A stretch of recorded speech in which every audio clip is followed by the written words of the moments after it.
Dear students, I am Professor Prakash Rao. This is my 17th video under the subject Indian Accounting Standard. I request you to subscribe to this channel and enjoy all my videos. In this video I am covering India's 38 intangible assets. The objective of India's 38 is to prescribe the accounting treatment for intangible assets that are not dealt with specifically in another Ind AS. Scope of the standard. Ind AS 38 applies to all intangible assets other than financial assets, expenditure on the development and extraction of minerals, oil, natural gas, etc. Intangible assets arising from insurance contracts, intangible assets covered by another Ind AS such as intangible assets held for sale, deferred tax assets, lease assets, assets arising from employee benefits plan, goodwill acquired under business combination. Excluding these, for all other intangible assets, this Ind AS 38 applies. Definition of intangible asset. It is an identifiable non-monetary asset without physical substance, and it is controlled by the entity. And from this intangible assets, there should be future economic benefits flow to the entity. Recognition criteria. Ind AS 38 requires an entity to recognize an intangible assets when purchased or self-created if it is possible that future economic benefits will flow to the entity. The cost of the asset can be measured reliably. So there are two conditions. One is there should be future economic benefits that should flow to the entity, and the cost of the intangible assets must be measured reliably. If an intangible item does not meet both the definition and the criteria for recognition, the expenditure on this item has to be recognized as an expense when it is incurred. That means if the intangible asset doesn't fulfill the criteria, recognition criteria, and doesn't meet the definition features, then the expenditure incurred for such intangible assets should be transferred to profit and loss account. If asset is acquired separately, it shall be recognized at acquisition cost. At what cost the intangible assets must be recognized? In case it is acquired separately, as per the acquisition cost, the cost is recognized. If the asset is acquired in a business combination, then recognized at fair value. That means when the intangible assets arises or identified in a business combination, it is recognized at fair value. If the asset is generated internally, the expenditure incurred in development phase shall be the recognition value. Effect of revaluation. In case intangible asset is revalued, then the increase and decrease, how it should be adjusted. The increase in the carrying amount to the extent of previous revaluation decrease shall be recognized in profit and loss account, and the balance of revaluation to other comprehensive income statement. That means if it is found that revaluation, if there is an increase in carrying amount, the increase in carrying amount to the extent of previous revaluation decrease. That means in previous period, if it is revalued to the lower amount, then that loss is there. To that extent, the increase in value, that means the profit, should be recognized in profit and loss account, and the leftover amount, that is the balance amount, should be transferred to or stated under other comprehensive income statement. Likewise, in case there is decrease in carrying amount to the extent of previous revaluation increase, shall be recognized to other comprehensive income. That means on the other hand, if on revaluation, if it is found that there is decrease in the value, but in the previous revaluation there is increase in the value, to that extent it is adjusted to other comprehensive income, and the balance loss should be transferred to profit and loss account. Then useful life. Recognition of useful life with reference to the intangible assets. In two ways it is recognized, or there are two types of intangible assets. One is having finite life, that is a limited period of benefit to the entity from the asset. For example, in case of a patent right obtained for a few number of years, then it is having finite life. A limited period of benefit to the entity from that asset. In case the asset is having indefinite life, no foreseeable limit to the period over which the asset is expected to generate net cash flows to the entity. That means if the asset is having indefinite life, that means no foreseeable limit to the period over which asset is expected to generate net cash inflows for the entity. There is no limit for the future period. That asset is referred as indefinite life. Indefinite life does not mean infinite life. There is difference between infinite and indefinite. Indefinite life is the life which is not possible to estimate, whereas infinite life is it is forever. Amortization and impairment. In case of intangible asset having finite useful life, intangible assets should be amortized over their useful life, and test for impairment should be done periodically. Whereas in case of asset having indefinite useful life, test for impairment should be made annually, and whenever there is such indication that the intangible assets may be impaired. That means impairment and that should be done annually, and where there is indication that the intangible assets may be impaired, impairment should be done. Derecognition. That means when intangible asset is recognized and later on it has to be derecognized, it should be taken out from the financial statement. An asset should be derecognized on disposal. That means if the asset is sold or it is having no value, future value, when no future economic benefits are expected from its use. That means if the future economic benefits exhaust on its sale or disposal, or when the future benefits exhaust, any gain or loss on derecognition shall be recognized in profit and loss account. Either loss or profit that remains on derecognition should be transferred to P&L account. Disclosure requirements. For each class of intangible assets, the disclosure requirement is useful life or amortization rate, amortization method, gross carrying amount, accumulated amortization, and impairment losses, if any, recognized. These should be disclosed. Now we shall consider few illustrations under Ind AS 38.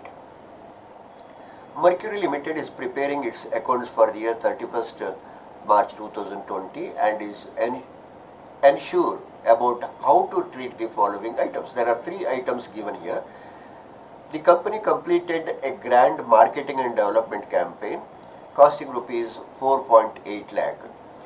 The finance director had authorized this campaign on the basis that it would create rupees 8 lakh of additional profit over the next 3 years. The other expenditure is a new product was developed during the year. The expenditure totaled rupees 3 lakh, of which 1.5 lakh was incurred prior to 30th September 19, the date on which it became clear that the product was technically viable. The new product will be launched in the next 4 months and its recoverable amount is estimated at rupees 1.4 lakh. That means recognized value, it is below than the recognized value. There is a loss of 0.1 lakh, that is 10,000. The other expense is staff participated in a training program which cost the company rupees 5 lakh. The training organization had made a presentation to the directors of the company outlining that the incremental profit to the business over the next 12 months would be rupees 7 lakh. What amount should appear as intangible assets in accordance with Ind AS 38 in Mercury's balance sheet for these 3 items? We shall analyze it. The first one is marketing and advertising campaign. No intangible assets will be recognized because it is not possible to identify future economic benefits that are attributable only due to this campaign. There may be many aspects which may influence us on the marketing, and hence all the expenditure should be expensed in the statement of profit and loss account. That means the whole marketing and advertisement campaign expense should be treated in the profit and loss account, and no intangible asset is recognized. In case of product development expenditure, the development expenditure appearing in the balance sheet will be valued at rupees 1.5 lakh because 1.5 lakh expenditure is made before the development phase, and hence that has to be ignored, and only 1.5 lakh should be recognized as intangible asset. The expenditure prior to the date on which product becomes technically feasible is recognized in the statement of profit and loss account. However, the impairment loss, that is 0.10, that means 10,000, should be provided because the cost recognized is 1.5 lakh, but subsequently there is impairment recognition of 0.1 lakh or rupees 10,000. That should be provided in the profit and loss account. Then training program. No asset will be recognized. That means intangible asset is not recognized for a training expense because there is no control of the company over the staff. Because when staff leaves the firm, the benefits of training will also depart. Then the second illustration. Venus India Private Limited acquired a software for its internal use costing rupees 10 lakh. The amount payable for the software was rupees 6 lakh immediately and 4 lakh in 1 year time. There is some postponement of payment of 4 lakh rupee. The other expenditure incurred were purchase tax 1 lakh, entry tax 10%, recoverable later from tax department, legal fees 87,000, consultancy fees for implementation 1 lakh 20,000. The cost of capital of the company is 10%. Calculate the cost of software on initial recognition using principles of Ind AS 38 intangible assets. Just look into the screen. It gives the analysis.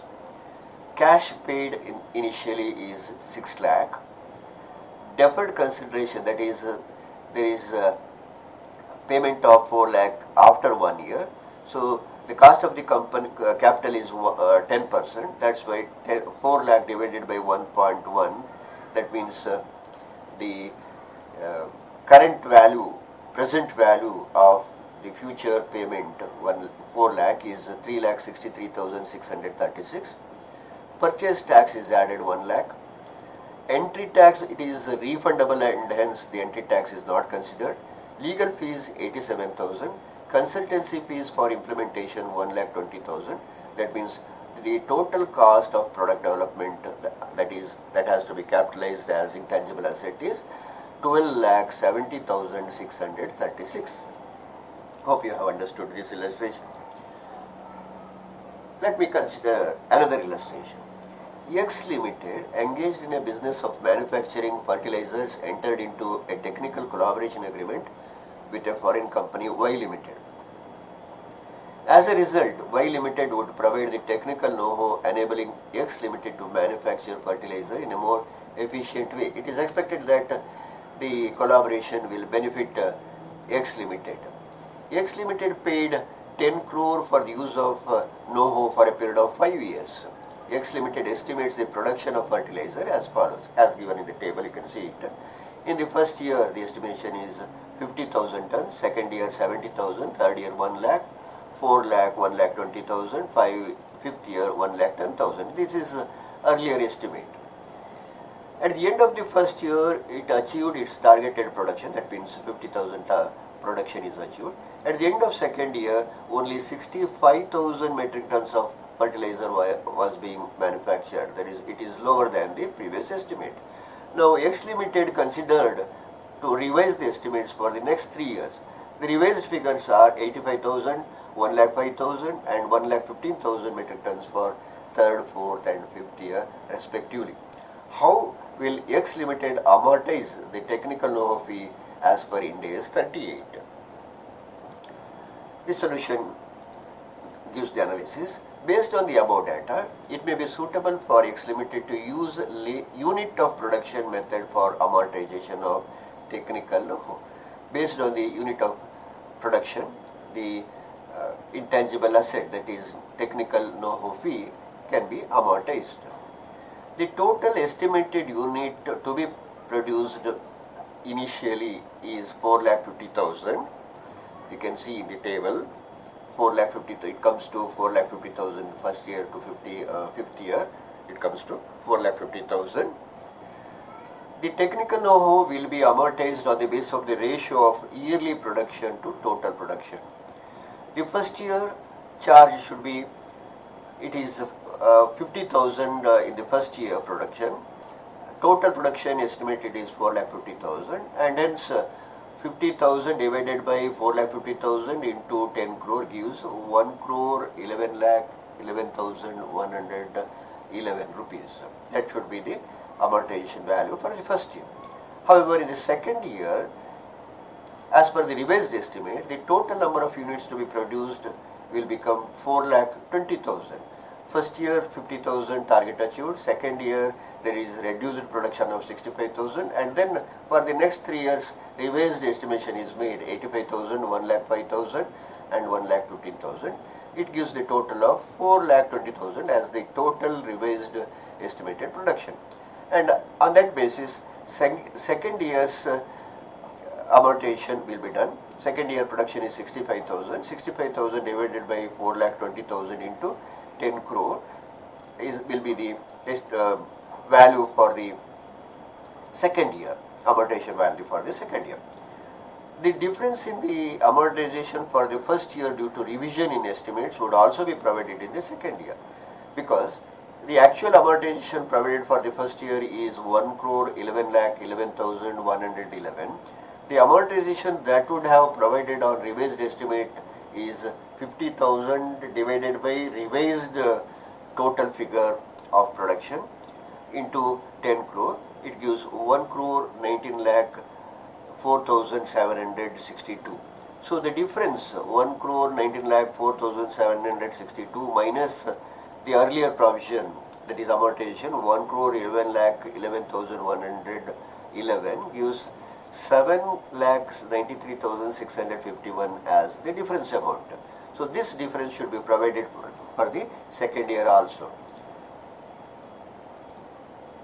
For the third year onwards, the provision should be made based on the revised estimation. That is, for example, in the third year, the production is 85,000 divided by 4,20,000 into 1 crore. In this way, for all the years, all the remaining years, amortization can be done. Then the fourth illustration. Desire Limited acquired a patent at a cost of rupees 288 lakh for a period of 6 years, and the product life cycle is also 6 years. The company capitalized the cost and started amortizing at 48 lakh per annum, because the total production is, patent cost is 288 lakh. It is having life of 6 years. That's why it comes to 48 lakh per annum. So for first 3 years, it is amortized at that rate, rupees 48 lakh per annum. After 3 years, it was found that the product life cycle may continue for another 5 years from then. The net cash flows from the product during these 5 years are expected to be 96 lakh, 144 lakhs, 120 lakhs, 112 lakhs and 104 lakhs respectively. You are required to find out amortization cost of the product for each of the years as per Ind AS 38. The solution gives like this.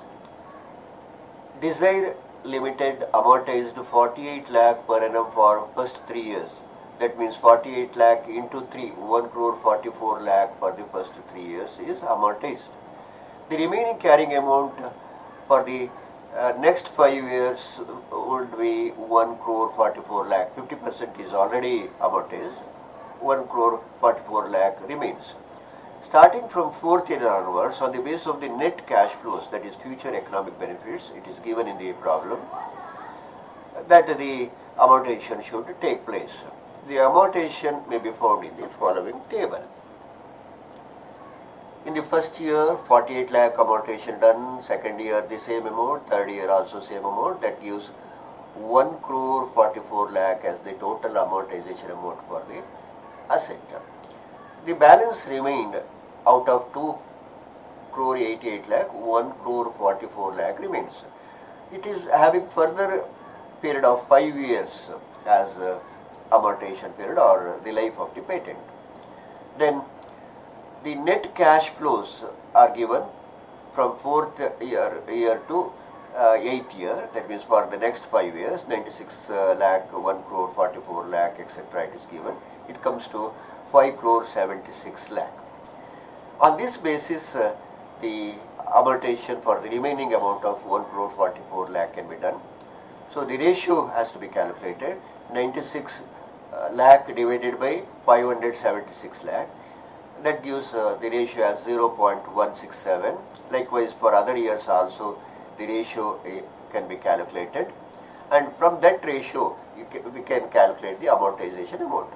0.167 into the balance amount of the pension patent right, that is 1 crore 44 lakh into 0.167, that gives 24 lakh 4,800. For the remaining years also, from this ratios calculated, we shall multiply the remaining value of the patent right. That means technical know-how right. So that gives the total amortization for the next 5 years as 1 crore 44 lakh. The answer has to be given on the assumption that the patent is renewable and Desire Limited go it for renewed after the expiry of 6 years. That means initially it was expected that the patent right will have a life of 6 years, but after third year it is calculated that there will be further 5 years of life. So it is assumed that the company Desire Limited is able to renew the patent after the expiry of 6 years. Hope you have understood this illustration also, and all the whole explanation given about Ind AS 38 with reference to intangible assets. Thank you.